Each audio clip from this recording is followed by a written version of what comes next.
नमस्ते भारत। मैं मीनाक्षी सहरावत।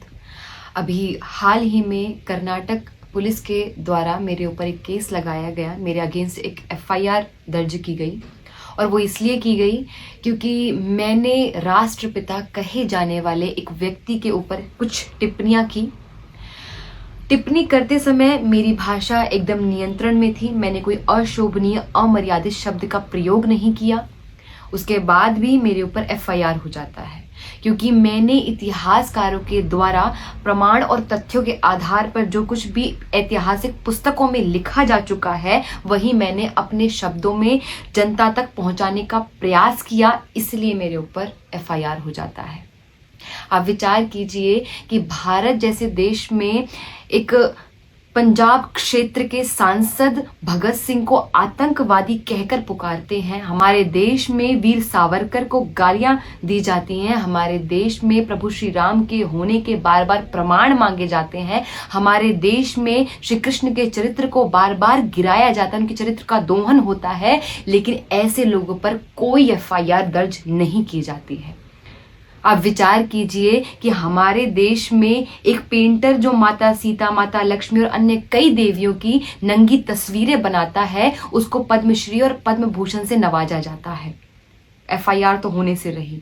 हमारे देश में मदर टेरेसा आती है, हमारे देश की संस्कृति को खराब करती है या कन्वर्जन करती है और उसको भारत रत्न मिल जाता है। अब विचार कीजिए, हमारे देश में जेएनयू जैसी यूनिवर्सिटी में एक व्यक्ति भारत तेरे टुकड़े होंगे जैसे नारे लगाता है और उसके ऊपर कोई कार्रवाई नहीं होती है। क्यों? क्योंकि उसके पास फ्रीडम ऑफ स्पीच है, फ्रीडम ऑफ एक्सप्रेशन है, वो अपनी भावनाओं को व्यक्त कर सकता है। लेकिन मेरे पास ना फ्रीडम ऑफ स्पीच है, ना फ्रीडम ऑफ एक्सप्रेशन है, ना मेरे पास कोई प्रश्न करने का अधिकार है।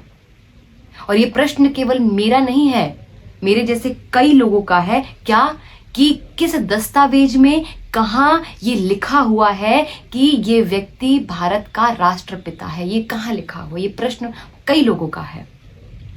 आप विचार कीजिए, मेरा केवल इतना कहने पर कि इस माँ भारती का कोई पुत्र तो हो सकता है, कोई सपूत तो हो सकता है, लेकिन माँ भारती का, इस राष्ट्र का कोई पिता नहीं हो सकता है, इतना कहने पर मेरे अगेंस्ट एफआईआर हो जाती है।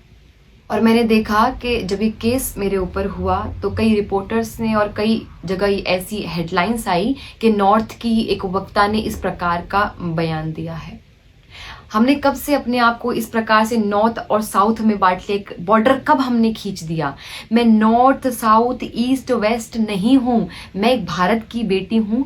भारत की बेटी के ऊपर ऐसा कुछ हुआ है, भारत की बेटी के साथ ऐसा कुछ हुआ है, तो पूरा भारत मेरे साथ होना चाहिए। तो अपने आप को इस प्रकार से ना बांटा जाए। और जब से ये केस हुआ है तो कई लोगों का और बहुत लोगों का मेरे पास सपोर्ट आ रहा है, निरंतर सपोर्ट आ रहा है। आप लोग बहुत सपोर्ट कर रहे हैं और इसी प्रकार से सपोर्ट करते रहिए, क्योंकि आप लोग सपोर्ट करते हैं तभी हमारे भीतर से ऐसी आवाज़ निकलती है और हम अपनी आवाज़ को लोगों तक पहुंचाने में सफल रहते हैं, क्योंकि आप लोग साथ रहते हैं। और ऐसे ही साथ रहिए, जिस प्रकार से आप हम जैसे लोगों की सहायता कर सकते हैं वैसे करिए। अपने तन से, अपने मन से, अपने धन से करते रहिए। और सबसे बड़ी बात कि जुल्म के साए में फिर लब खोलेगा कौन? यदि आज भी हम चुप रहे तो फिर बोलेगा कौन?